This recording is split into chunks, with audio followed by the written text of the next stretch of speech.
आज एक्सरसाइज 1.4 का question number 3 करने वाले हैं। और क्वेश्चन नंबर 3 जो है, 3 का क्वेश्चन थोड़ा बड़ा था, इसीलिए हमने लिखने में थोड़ी सी कंजूसी की है, इसके लिए सॉरी, बट मैं आपको समझा सकता हूँ। ठीक है, कि ये जो है 3 क्वेश्चन जो आप देख रहे हैं, इन तीनों क्वेश्चन को क्या करने के लिए कहा गया है। इन तीनों क्वेश्चन में ये कहा गया है कि जो इसमें परिमेय संख्या है या अपरिमेय संख्या, इसकी पहचान कर, ठीक है, और इसमें कौन सा गुण, ठीक है, Q को सेटिस्फाइड करेगा। इट मीन्स हर को कौन सा गुण जो है वो सेटिस्फाइड करेगा।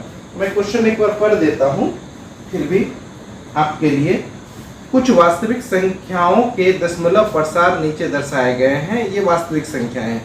वास्तविक संख्याएं आपको पता होगा, ठीक है, कि परिमेय संख्या और अपरिमेय संख्या के समूह को वास्तविक संख्या कहते हैं। देखिए, जब तक क्वेश्चन को आप ना समझ पाएंगे तो सवाल ही पैदा नहीं होते कि आप उसका सॉल्यूशन कर लेंगे। इसीलिए आप क्वेश्चन को समझें और तब उसका सॉल्यूशन करने बैठे। क्लियर है? अगर आपको वास्तविक संख्या नहीं समझ में आ रहा है तो फिर आपको समझ में नहीं आएगा। क्लियर?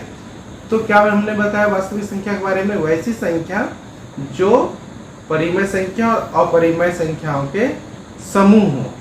ठीक है, मतलब दोनों मिला हुआ हो, परिमेय संख्या भी हो और अपरिमेय संख्या भी हो। जैसे कि पूर्णांक की बात कर ले हम, तो उसमें पूर्णांक में क्या होता है कि वो धनात्मक संख्या भी होता है और ऋणात्मक संख्या भी होता है।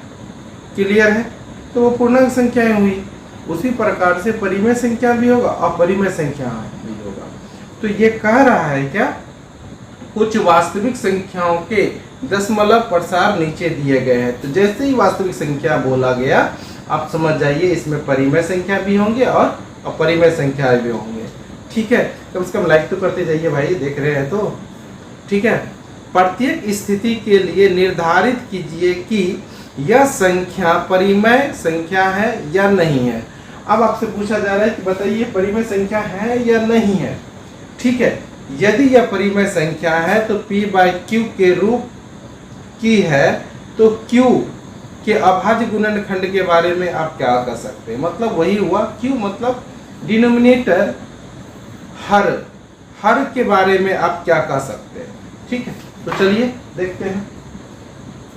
तो सबसे पहली बात यह है कि भाई साहब ये परिमेय संख्या होगा। क्या होगा? परिमेय संख्या, परिमेय संख्या होगा। ठीक है, ये अपरिमेय संख्या होगा।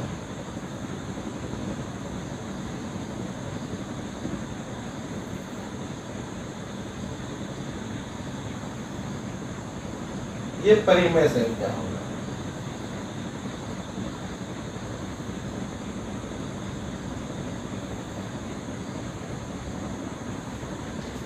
भाई मेरे, इसको रटना नहीं है, इसको समझना है। अगर आपके समझ में नहीं आ रहा है कि परिमेय संख्या अपरिमेय संख्या कैसे पहचानेंगे, तो प्लीज एक बार कमेंट भी जरूर लिखिएगा, कमेंट सेक्शन में जरूर लिखिएगा। ठीक है, कि सर एक बार परिमेय संख्या और अपरिमेय संख्या में वीडियो बनाइए। ठीक है, हम इसको कैसे पहचान सकते हैं, तो जरूर बनेगा वीडियो। ठीक है, चलिए। अब अभी मैंने क्वेश्चन को नहीं मिटाया भाई मेरे। ठीक है, आप यहाँ से भी देख सकते हैं कि हर को कौन सा गुण सेटिस्फाइड किया है। अगर कोई ये परिमेय संख्याएं हैं, ये 6 का 6, ठीक है, तो आप ध्यान से देखिए, नीचे वाले को ही हर बोलते, इसी को हर बोलते भाई मेरे, इसी को क्या बोलते हैं? हर बोलते हैं। आप ध्यान से देखिए, इन सब का हर, और सावन की महीना है, हर हर महादेव हो जाएगा भाई। इस नाम पे भी तो लाइक कीजिए एक बार। ठीक है, तो चलिए शुरू करते हैं आगे। तो नीचे वाले को हर बोलते। आप देखिए कि जो भी परिमेय संख्या है, अगर हम उसका गुणनखंड करें, अभाज्य गुणनखंड करें, जब मैंने आपको यहाँ पे बता रहा था, ठीक है, तो यहाँ पे मैंने लिख दिया था हर। ठीक है, कि हर का अभाज्य गुणनखंड 2 होगा, 5 होगा या दोनों होगा। तो वही गुण जो है यहाँ पे भी अप्लाई होगा। ठीक है, तो यहां पे लिख रहा है परिमेय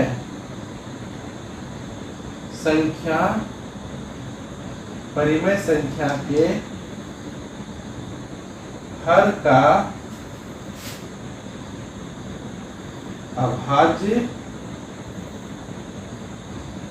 गुणनखंड 2, 5 या 2 या 5 या 2, 5 दोनों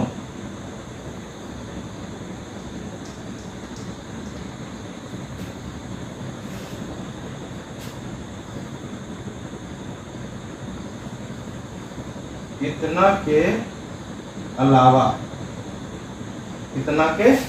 अलावा दूसरा नहीं होगा। क्लियर? ठीक है, तो ये चैप्टर हुआ समाप्त। लाइक करें, शेयर करें और कमेंट करें। Thank you.